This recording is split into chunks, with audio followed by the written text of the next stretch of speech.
Hello, hello! Andito naman ang isang OFW na magbabalita sa inyo sa larangan ng showbiz.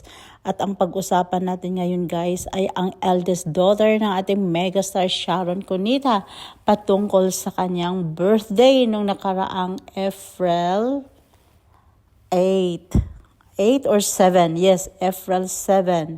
So before that ay pumunta sila sa dagat, beaches, kasama ang kanyang mga kaibigan at namataan ko rin ang kanyang ex-boyfriend na si Oliver Romeo at I think 100% ay nagkabalikan sila ng dati niyang boyfriend at makikita mo talaga na enjoy ang mega daughter sa kanyang birthday celebration at talaga namang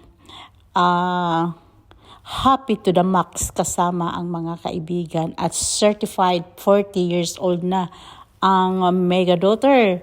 At sana nga dahil namataan ko, nakita ko sa video na kasama si Oliver Romeo, ang ex-boyfriend niya sa kanilang party, outing sa birthday niya.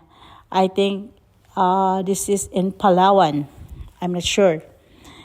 Dahil hindi naman nakadetalye doon.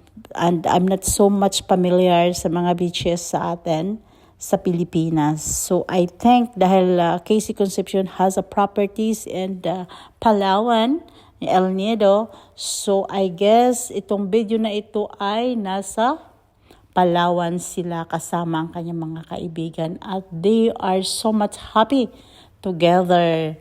At bago sumama si Casey sa kanyang mga kaibigan ay nag-celebrate mo na si Casey privately kasama ang kanyang mother na si Sharon Cunita.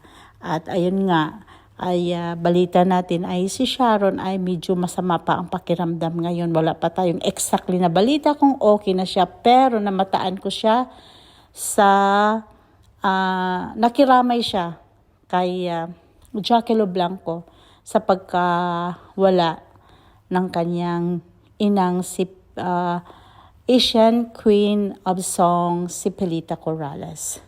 So ito lang guys, ayan si Oliver Romeo. So kasama, confirm na kasama